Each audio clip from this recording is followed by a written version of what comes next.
Hello and welcome. This tutorial discusses the basics of how to turn around a troubled project. First, we'll review some reasons projects develop serious problems, and then discuss how to diagnose, stabilize, and rebaseline both waterfall, hybrid, and agile projects. While none of the information in this tutorial will come as a surprise to experienced project managers, it may be of value to new project managers, executive sponsors, project owners, or Scrum Masters. The goals for rebaselining and/or restructuring a troubled project are to restore control, implement process improvements, reduce defects, rebuild credibility with stakeholders, and accelerate the rate of progress. So, let's get started in understanding how to turn a troubled project into a successful one. Let's use the concept of troubled to describe a project that is on a negative trajectory that threatens its progress, cost, and quality. The degree to which a project is troubled, however, is a matter of perspective. Overruns and high defects are easy to quantify, but do these measures indicate that a project is troubled? The answer is, it depends on the organization's tolerance for deviation from the original project plan. If your plan includes delays and iterations by blowing up lots of rockets like SpaceX, your project will have a high threshold before becoming labeled as troubled. However, if you are working on a limited budget and timeline, overruns and defects, the troubled threshold will be low. Another term that people used is stalled. This phrase usually describes a project that is considered to be seriously behind schedule. But what does seriously behind schedule mean? Is a project 6 months behind schedule troubled? How about a project that is 2 years behind schedule? The idea that a project has failed also needs to be considered in the context of the organization's tolerance for the project's deviation from its original plan. A failed project may be one where it exceeds planned cost, doesn't meet stakeholder needs, can't meet ROI, or has lost its business value due to market changes. The concept of failing is not static. Many organizations will allocate more funds and time to keep their project moving forward and may even adopt the attitude that delays are to be expected. However, extra money and time does not necessarily fix a troubled project when its processes are not improved. A project on a negative trajectory will continue to decay if no corrective actions are taken. While labeling a project as troubled may vary, one point is clear. A project on a negative trajectory needs corrective action. Predictive projects like waterfall and adaptive projects like agile share many of the same problems. The 3 cubes list common issues that have been documented by industry surveys and research since the 1970s. Today, between 40 and 60% of IT projects still experience these issues. Before you fix anything, you need a clear understanding of root causes. A project risk assessment can easily diagnose, document, and recommend mitigations for a troubled project. Problems that often show up include requirements or story gaps resulting in large number of change requests and rework, slipped schedules and missed milestones based on inaccurate work effort estimates, high defects due to incorrect designs from incomplete requirements and inadequate testing, no risk management to anticipate and mitigate project threats, limited stakeholder engagement in solution design and signing off processes leading to low confidence in the team and project, inadequate staffing that is not aligned with project's workload or needed skills, poor vendor execution and work quality, and unrealistic project reporting that is too optimistic and does not accurately reflect a project's status. Now let's look at some project problems that are unique to Agile. As mentioned, Agile can experience many of the same difficulties as traditional projects. But there are also some unique Agile processes that, if not done effectively, can result in project performance and progress problems. Here are some potential problems unique to Agile. 1. Teams that don't forecast a full project schedule and only plan on 1 or 2 sprints at a time may cause rushed work, timeline overruns, cost overruns, and change requests. 2. Incomplete story analysis and backlog resulting in missed requirements, rework, and timeline overruns. The backlog doesn't reflect the real scope, resulting in scope creep, change requests, and rework. Vague and often incorrect requirements or missing stories live in the brains of a developer, in chat logs, incomplete Excel worksheets, or high-level slide decks. 3. No story decomposition to the task level, resulting in design and development gaps, unnecessary sprint iterations, and rework. Teams that stop at the story level and never define work tasks create uncertainty in the design and development cycles. This situation can lead to ambiguous definitions of done and inadequate testing. 4. No budget and ROI controls results in a lack of accountability for a runaway project. 5. Not managing inter-team and task dependencies that results in development gaps and problems. 6. Weak product ownership due to product owners being part-time, unengaged, or unavailable, creating decision delays, unresolved issues, unclear priorities, and ambiguous approvals. 7. Squeaky wheel prioritization, where the loudest voice in the room, or with political clout, sets the sprint priorities rather than urgency, needs, and value. 8. Technical debt caused by sprint teams carrying over functionality to the next sprint. 9. Velocity is misused as a performance metric, resulting in incorrect report estimates, destroying forecasting and trust. 10. Overcommitment with teams planning beyond capacity to look aggressive, then missing sprint goals, normalizing failure. 11. Inadequate definition of done, resulting in unclear acceptance, testing, and poor quality development. 12. Retrospectives don't produce real change. Teams may identify issues but lack authority or follow through to implement improvements. 13. Limited stakeholder engagement, resulting in questionable design implementations, user rejections, and rework. 14. Poor non-functional requirements for integrations, conversion, security, performance, and compliance, creating late-stage failures and rework. 15. Limited documentation produced by team, decreasing system maintainability. And 16. Teams optimizing sprint output without a coherent product design and development roadmap. Now that we have looked at common project problems and some unique problems for Agile, let's take a high-level look at various strategies you can use to turn around a troubled project. The turnaround process consists of a series of non-sequential steps depending on the risk assessment's diagnosis of root causes. Here are some strategies you might use. 1.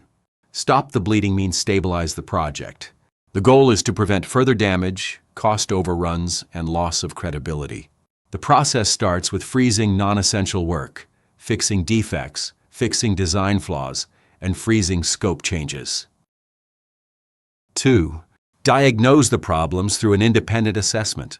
The goal is to find root causes and prevent the team from just jumping into working harder. 3. Define a turnaround strategy. Is the strategy rapid, slow, or surgical with drastic changes in staff and processes? This might be the point where the project is canceled or put on hold pending a restart. The goal is to make the correct business decision, not an emotional one. 4. Rebuild and strengthen the project's processes, dependencies, schedule, budget, and staff where necessary. The goal is to replace a dysfunctional implementation plan with a realistic and achievable one. 5. Fix requirements and decomposition to improve definition of work tasks and effort. The goal is to eliminate functional gaps and subsequent defects. Requirements and business specifications should be managed by a requirements management tool that allows traceability and integration with the test system. Using spreadsheets for requirements and testing is a guarantee project risk. 6. Improve processes to improve quality. Strengthen design reviews, environment management, design and code reviews, and testing. 7. Rebuild stakeholder trust through high-touch communications, dashboards, design sessions, and design reviews. 8. Negotiate with integrator, if there is one, for fee adjustments, staffing and work plan adjustments, and to fix defects. 9. Improve risk management using an independent auditor to better anticipate and mitigate non-biased project problems. 10. Improve project governance and reduce optimistic Pollyanna-biased reporting. In addition to the turnaround strategies just reviewed, troubled Agile projects may require the following additional turnaround considerations. 1. Enhance the backlog by adding missing stories to cover all business requirements and decompose stories to the task level. 2. Create a full sprint plan that forecasts the entire project. Consider using a traditional scheduling tool like MS Project, in addition to your sprint management tool, to get a full project timeline forecast and where you can see timeline changes due to rework, change requests, and other miscellaneous delays. Again, create your sprint stories to the task level so your project schedule has granularity to improve timeline forecasting. 3. Restructure sprints to have meaningful definitions of MVP and done, and not just be 2-week increments that don't produce a functional MVP from the stakeholders' perspective. 4. Control work levels and deploy multiple sprint teams to work in parallel if needed to get work done on schedule. 5. Manage dependencies between features, sprints, tasks, and interdependent sprint teams as first-class risks. 6. Improve ceremonies so they drive decisions. For example, daily stand-ups can address removing blockers and inter-team coordination. Sprint product reviews can collect and respond to stakeholder feedback and acceptance, and retros can define process and product changes to implement. 7. Rebuild stakeholder trust with approved stable releases. And 8. Adjust team if necessary to ensure cross-functional skills and performance. Part of any process improvement program focuses on reporting metrics to communicate the project's status, progress, and issues. The next slide reviews traditional and agile metrics that are useful for project reporting. Turnaround metrics are important for communicating progress to executives, product owners, auditors, and stakeholders. Objective information builds trust and confidence in the project and facilitates coordination and cooperation for turnaround changes. Turnaround measures need to be tailored to the project. Some examples of measures include schedule timeline variance, cost performance indexes, budget variances, change requests, defects, risk and issues, and stakeholder confidence scores. In addition to the common reporting items just listed, examples of agile turnaround measures to consider include sprint performance, backlog growth and burn, and work carried over to another sprint. A red, yellow, and green light turnaround dashboard can be used to quickly communicate progress on resolving issues. Dashboards can have as many progress tracking categories as needed. They can also be turned into scorecards by adding thresholds so the project stops living in wishful thinking. Project performance metrics should minimally be included on status reports, steering committee reports, and, if possible, on a weekly risk management report. A risk manager and risk management program that oversees risk governance prevents a project from getting into trouble by actively reviewing and responding to potential and active project threats early and facilitating mitigations.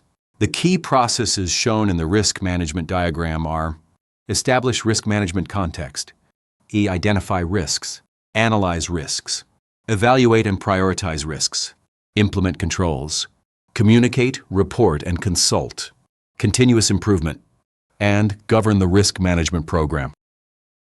Risk and issue logs, which most project managers use, are passive and not predictive, subject to political filtering, encourage administrative compliance, not action, are lagging indicators, depend on subjective scoring, miss systemic and structural risks, don't show risk interactions, are often decoupled from decision-making, and are usually not linked to leading indicators such as schedule metrics, requirements volatility, rework rates, integration failures, or test pass-fail trends.